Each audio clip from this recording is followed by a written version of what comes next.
گنج بخش فیض عالم مظہر نور خدا، ناقصاں را پیر کامل کاملاں رہنما۔ ناظرین، آج ہم داتا دربار پہنچے ہیں۔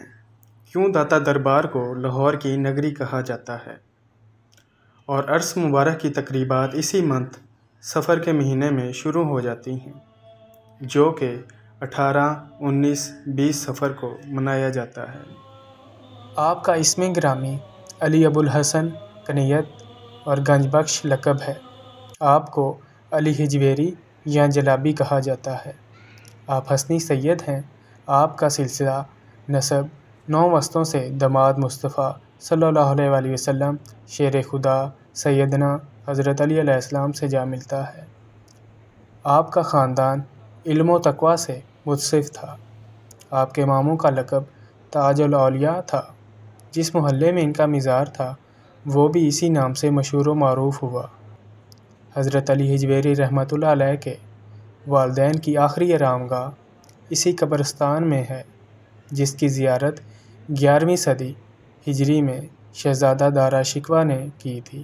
حضرت سید علی ہجویری 400 ہجری بمطابق 1009 میں سلطان محمود غزنوی عہد حکومت میں دارالسلطنت غزنی میں پیدا ہوئے۔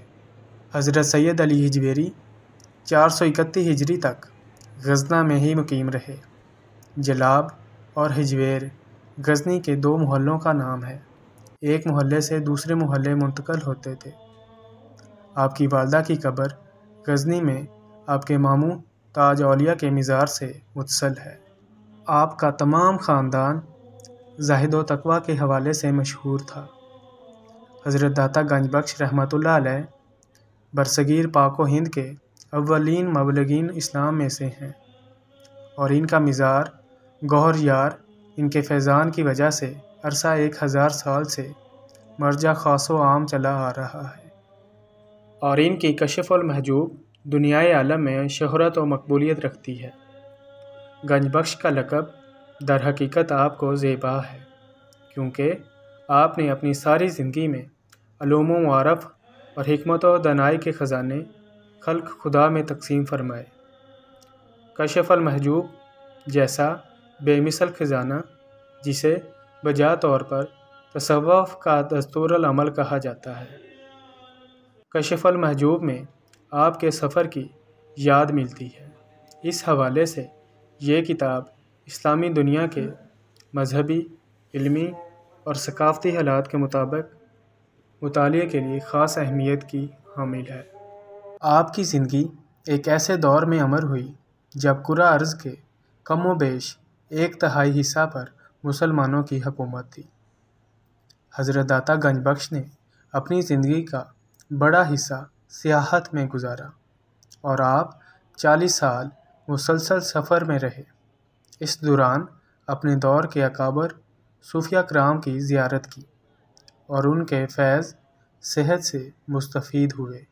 آپ نے تمام اسلامی ممالک مثلاً شام، عراق، بغداد، فارس، آذربائیجان، کرمان، خراسان، ترکستان، خوزستان، نیشاپور، دیار، ہند اور حجاز مقدس کا سفر کیا۔ خراسان میں آپ نے 300 مشائخ سے ملاقاتیں کی۔ 40 برس کی طویل مسافرت کے باوجود حضرت داتا گنج بخش رحمۃ اللہ علیہ ایک وقت کی نماز نہ چھوڑی، اور نہ ہی کسی جمعہ کا ناغہ ہوا۔ تبلیغی مقاصد کے تحت سب سے پہلے لاہور آنے والے بزرگ حضرت شیخ اسماعیل بخاری رحمۃ اللہ علیہ ہیں، جنہوں نے لاہور میں اشاعت اسلام اور تبلیغ و ترویج دین کے لیے دن رات کوششیں کی۔ آپ کے وقت کی تاثیر کا یہ عالم تھا کہ وقت کے اختتام پر کثرت سے لوگ دائرہ اسلام میں داخل ہو جاتے تھے۔ حضرت سید علی ہجویری رحمۃ اللہ علیہ حجت الاسلام امام غزالی کے ہم عصر تھے۔ آپ کی تبلیغ و تعلیم کے ذریعے مختصر ترین مدت میں ہزاروں لوگ عالم بن گئے۔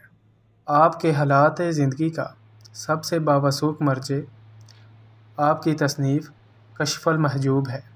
اس کے مطالعے سے آپ کی زندگی کے حالات پر روشنی پڑتی ہے۔ حضرت داتا گنج بخش رحمۃ اللہ علیہ عراق کا ایک واقعہ اپنے متعلق بیان کرتے ہیں کہ عراق میں اپنے قیام کے زمانے میں ایک دفعہ میں دنیا کمانے اور اسے خرچ کرنے میں بہت دلیر ہو گیا تھا۔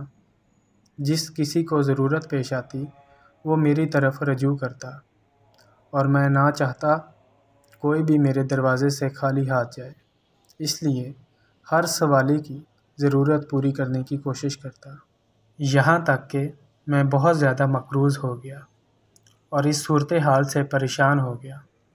آخر وقت کے بزرگوں میں سے ایک بزرگ نے مجھے لکھا، بیٹا دیکھو، اس قسم کی مشغولیت میں کہیں خدا سے دور نہ ہو جانا۔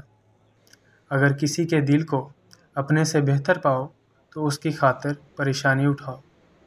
تمام مخلوق کے کفیل بننے کی کوشش نہ کرو، کیونکہ اپنے بندوں کے لیے اللہ خود ہی کافی ہے۔ فرماتے ہیں کہ اس نصیحت سے مجھے سکون قلب حاصل ہوا۔ میں نے یہ جانا کہ مخلوقات سے دور رہنا صحت و سلامتی کی راہ ہے۔ انسان کو چاہیے کہ وہ خود اپنی طرف نہ دیکھے تاکہ کوئی اور بھی اس کی طرف نہ دیکھے۔ یہ حقیقت ہے کہ آدمی خود ہی اپنے آپ کو اہم اور بڑی چیز خیال کرتا ہے، ورنہ دنیا اسے کچھ بھی نہیں سمجھتی، وہ تو صرف اس سے اپنا مقصد نکالتی ہے۔ حضرت علی حجویری داتا گنج بخش رحمۃ اللہ علیہ نے شیخ ابو الفضل ختلی کے علاوہ جن بزرگوں سے فیضان حاصل کیا، ان میں سے حضرت ابو سعید ابو الخیر رحمۃ اللہ علیہ اور رسالہ کشیریہ کے مصنف امام ابو القاسم کشیری رحمۃ اللہ علیہ خاص طور پر قابل ذکر ہیں۔ اپنے شیخ ختلی کے بارے میں داتا گنج بخش رحمۃ اللہ علیہ لکھتے ہیں کہ وہ صوفیاء متاخرین میں زینت اوتار اور شیخ آباد ہیں۔ طریقت میں میری بیعت انہی سے ہے۔ تصوف میں حضرت جنید رحمۃ اللہ علیہ کا مذہب رکھتے ہیں۔ سالہ سال مرشد کامل کی خدمت میں شب و روز مصروف رہے، حتیٰ کہ حضرت ابو الفضل ختلی رحمۃ اللہ علیہ کا جب وصال ہوا تو ان کا سر مبارک حضرت علی حجویری رحمۃ اللہ علیہ کی گود میں تھا۔ اس سے قرب اور محبت کا بھی پتہ چلتا ہے جو مرشد کامل کو اپنے نور نظر روحانی شگرد سے تھی۔ حضرت داتا گنج بخش رحمۃ اللہ علیہ کشف المحجوب میں واضح کیا ہے کہ اسلامی قانون و شریعت اور عوام و معارف میں قرآن مجید اور حدیث نبوی صلی اللہ علیہ وسلم کو بنیادی ماخذ کی حیثیت حاصل ہے، یعنی اسلام کے بنیادی اصول اور اساسی تعلیمات قرآن مجید میں محفوظ اور موجود ہیں، جبکہ رسول اللہ صلی اللہ علیہ وسلم کی سنت طیبہ اور حضرت محمد صلی اللہ علیہ وسلم کے احادیث مبارک کو توصیفی اختیارات اور تشریحی مرتبہ حاصل ہے، جس کی اعلامیہ حیثیت مسلمان ہے۔ جیسا کہ آپ نے کشف المحجوب میں تحریر فرمایا ہے کہ شریعت کا پہلا رکن کتاب اللہ ہے، جیسا کہ اللہ فرماتے ہیں کہ اس میں آیات محکمات ہیں جو اصل میں کتاب ہے۔ دوسرا رکن سنت رسول صلی اللہ علیہ وسلم ہے، جیسا کہ قرآن میں فرمایا گیا ہے کہ جو کچھ تمہیں رسول صلی اللہ علیہ وسلم عطا فرمائے اس کو لے لو، اور جس سے منع فرمائے اس سے رک جاؤ۔ اور تیسرا رکن اجماع امت ہے، چنانچہ آپ صلی اللہ علیہ وسلم نے فرمایا، میری امت گمراہی پر جمع نہیں ہوتی، بڑے گروہوں کا ساتھ اختیار کرو۔ کشف المحجوب در حقیقت وہ آئینہ ہے جس میں داتا گنج بخش رحمۃ اللہ علیہ کا حسن علم و معرفت اور حسن عمل پوری تابانیوں کے ساتھ جھلکتا ہے۔ اس کے مطالعے سے معلوم ہوتا ہے کہ ایک رفیق سفر، ایک ہمدم، ایک شفیق چارہ گر، ایک ناصح مشفق اور ایک ایسا روحانی معالج ہم کلام ہے جس کا ہاتھ نفس انسانی کی نبض پر ہے۔ حضرت خواجہ معین الدین چشتی رحمۃ اللہ علیہ 587 ہجری میں لاہور تشریف فرما ہوئے تو حضرت داتا گنج بخش رحمۃ اللہ علیہ کے احاطہ مزار پر معتکف ہوئے۔ اور اختتام اعتکاف پر گنج بخش فیض عالم مظہر نور خدا، ناقصاں پیر کامل کاملہ رہنما کہتے ہوئے رخصت ہوئے۔ یہ ہجرہ اعتکاف آج بھی موجود ہے۔ حضرت علی ہجویری، جن کو دنیا داتا گنج بخش کے نام سے پکارتی ہے اور یاد کرتی ہے، کئی برس مختلف ممالک کی سیاحت، فریضہ حج ادا کرنے اور تحصیل علم کے بعد لاہور تشریف لائے تو لاہور ہی کے ہو رہے، اور اگر کبھی مختصر وقت کے لیے کہیں گئے بھی تو پھر لوٹ کر واپس لاہور آئے، اور لاہور ہی ان کا مدفن بنا۔ آج لاہور کو داتا کی نگری کہا جاتا ہے۔ وہ لاہور سے نہیں، لاہور ان کے نام سے پہچانا جاتا ہے۔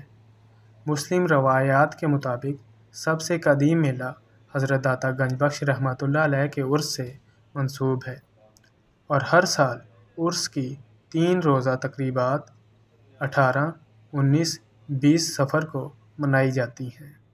حضرت داتا گنج بخش رحمۃ اللہ علیہ کو اس دنیا سے رخصت ہوئے کئی صدیاں بیت چکی ہیں، لیکن ان کا چراغ آج بھی روشن ہے۔ ان کی حکومت دلوں پر قائم ہے۔ ہر روز سینکڑوں کیا ہزاروں افراد ایصال ثواب کے لیے اور اپنی حاجتوں کے لیے مزار مبارک پر حاضری دیتے ہیں۔ بے شمار حکمران آئے اور وہ گوشہ گمنامی میں ڈوب گئے، لیکن ہجویر سے آنے والے علی ہجویری رحمۃ اللہ علیہ کی آواز آج بھی گونج رہی ہے۔ ان کی حکومت آج بھی قائم ہے، ان کے اقتدار کو زوال نہیں ہے۔ السلام علیکم جی، یہ دونوں میرے دوست ہیں، اور یہ خاص کر کالج کے بعد اب آ کر ہم مل رہے ہیں، وہ بھی داتا دربار میں۔ اچانک ہی ہمارا یہ سین بنا ہے کہ مطلب کہ ہم وضو کر رہے تھے اور یہ سامنے سے گیٹ سے آ رہے تھے، ہم نے دیکھ لیا کہ یہ رانا جمال صاحب ہی ہیں۔ تو یہ دوست ہیں میرے، اور وہ محبوب، ان سے تو ہم ملتے رہتے ہیں۔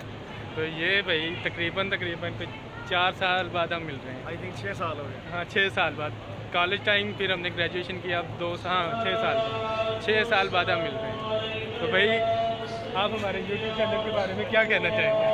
انشاءاللہ سبسکرائب کریں گے، لائک کریں گے اور فالو کرنا چاہیے۔ ٹھیک ہے، اوکے سر۔